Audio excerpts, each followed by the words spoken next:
Good afternoon. This week, millions of Americans, including some of the people in this room, are likely to be hitting the road, reuniting with their loved ones in cities and towns all across America to celebrate Thanksgiving. As they do, I want to take a moment to talk about the economy, both the progress we made and the challenges we have to face. We made historic progress over the last 10 months. Unemployment is down to 4.6%, 2 years faster than everyone expected. When we started this job, it was over 14%. Wages are rising. Disposable income is up. More people are starting small businesses than ever before. And our economy has created a record 5.6 million jobs since I became president on January 20th. There's a lot we can be proud of and a lot we can build on for the future. But we still face challenges in our economy. Disruptions related to the pandemic have caused challenges in our supply chain, which have sparked concern about shortages and contributed to higher prices. Moms and dads are worried, asking, will there be enough food we can afford to buy for the holidays? Will we be able to get Christmas presents to the kids on time? And if so, will they cost me an arm and a leg? I told you before that we're going to take action on these problems. That's exactly what we're doing. It starts with my Port Action Plan, a proactive 3-month effort to invest in our ports and relieve bottlenecks. 40% of the goods, for example, that come into this country on the West Coast come through 2 ports, Los Angeles and Long Beach. To help ease the congestion at these ports, I brought together labor and management and asked them to step up and cooperate, to move from operating the ports at 40 hours a week at those ports to 24 hours a day, 7 days a week. And I provided the resources to other key ports, including Savannah, Georgia, and on the East Coast, and to help reduce congestion and undo damage caused by COVID. We also met with the CEOs of Walmart, Target, Home Depot, TJ Maxx, and others. Those retailers, large retailers, and others agreed to move products more quickly, stock their shelves more quickly. And by the way, you may have heard the CEO of Walmart yesterday on the steps we've taken. He said, and I quote, "The combination of private enterprise and government working together has been really successful." He went on to say, all the way through the supply chain, there's a lot of innovation. Because of the actions we've taken, things have begun to change. End of quote. In the past 3 weeks, the number of containers sitting on docks, blocking movement, are down by 33%. Shipping prices are down 25%. More goods are moving more quickly and more cheaply out of our ports, onto your doorsteps and onto store shelves. And so all these concerns a few weeks ago, there'd not be ample food available for Thanksgiving. So many people talked about that, understandably. But families can rest easy. Grocery stores are well stocked with turkey and everything else you need for Thanksgiving. And the major retailers I mentioned have confirmed that their shelves will be well stocked in stores this holiday season. And that's good news for those moms and dads who are worried about whether the Christmas gifts will be available. It goes for everything from bicycles to ice skates. You know, today, though, I want to address another challenge that families are facing, and the one I think they're most focused on right now: high gas prices. This is a problem, not just here in the United States, but around the world. The price of gasoline has reached record levels recently in Europe and in Asia. In France, at the end of last month, it reached about $7 per gallon. In Japan, it's about $5.50 per gallon, the highest it's been in years. Of course, it's always painful when gas prices spike.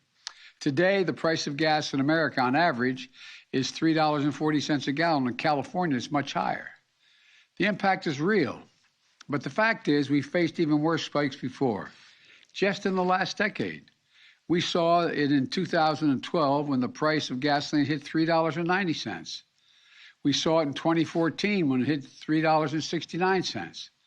And as recently as 2019, we saw it surpass $3 in many places.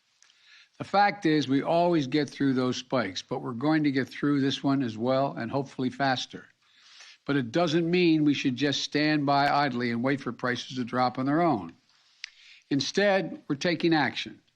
The big part of the reason Americans are facing high gas prices is because oil-producing countries and large companies have not ramped up the supply of oil quickly enough to meet the demand. And the smaller supply means higher prices globally for oil. To address these issues, I got on the phone with leaders from other countries grappling with this challenge to try to find ways to lower oil prices and ultimately to the price you pay at the pump. So today I'm announcing that the largest ever release from the U.S. Strategic Petroleum Reserve to help provide the supply we need as we recover from this pandemic. In addition, I brought together other nations to contribute to the solution. India, Japan, the Republic of Korea, and the United Kingdom have agreed to release additional oil from their reserves, and China may do more as well. This coordinated action will help us deal with the lack of supply, which in turn helps ease prices. The bottom line, today we're launching a major effort to moderate the price of oil, an effort that will span the globe in its reach and ultimately reach your corner gas station, God willing. I've worked hard these past few weeks on calls and meetings with foreign leaders, policymakers, to put together the building blocks for today's global announcement. And while our combined actions will not solve the problem of high gas prices overnight, it will make a difference.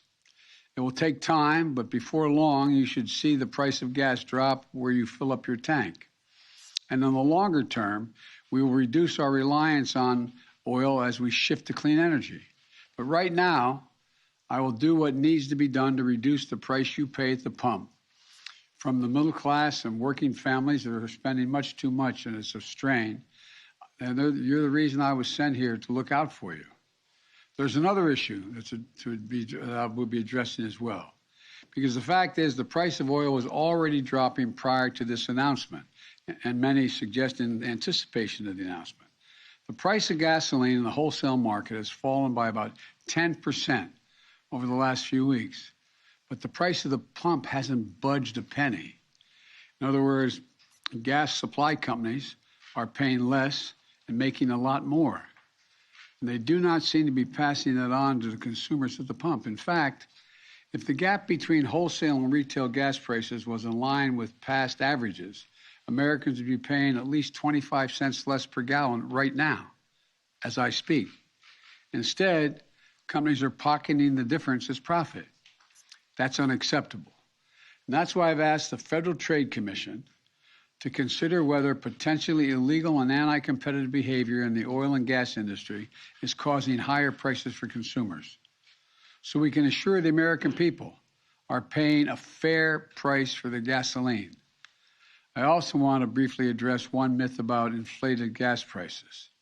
They're not due to environmental measures. My effort to combat climate change is not raising the price of gas or increasing its availability. What it's doing, it's increasing the availability of jobs. Jobs building electric cars like the one I drove at the GM factory in Detroit last week. For the hundreds of thousands of folks who brought one of those electric cars, they're going to save $800 to $1,000 in fuel costs this year.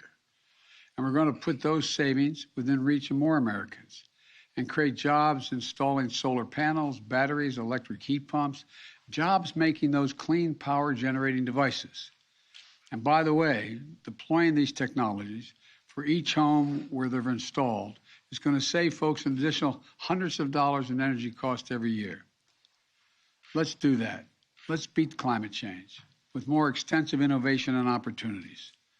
We can make our economy and consumers less vulnerable to these sorts of price spikes when we do that.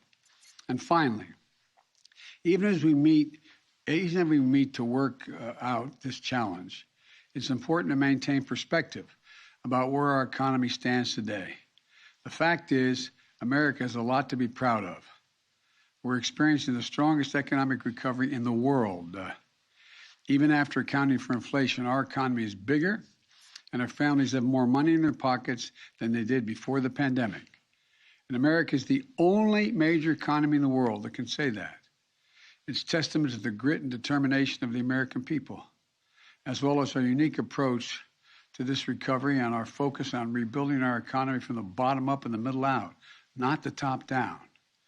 Because of that approach, we're the only leading economy in the world where household income and the economy as a whole are stronger than they were before the pandemic hit. Let me close with this. This Thanksgiving, we have so much to be grateful for. Vaccines that are effective, safe, and free. Promising new treatments, providing for hope that we can bring an end to the worst tragedies of this crisis. Record job growth, the strongest recovery in the world, and most of all, the chance to be together again with the people we love on Thanksgiving. As you gather together with your family this Thanksgiving, I want you to know how grateful I am to serve as your president. And I promised you that I'll never stop working to address your family's needs. And together we're going to confront challenges that we face them, are going to face them honestly. And that we'll keep building this economy around hardworking folks who built this country. Happy Thanksgiving, God bless you, and may God protect our troops. And I'm heading to a food kitchen to serve meals right now. Thank you for your time and effort. And I'll have plenty of time to talk to you later. Thank you. Thank you. Questions about your meeting with Xi Jinping and other leaders. When will you answer our questions, sir?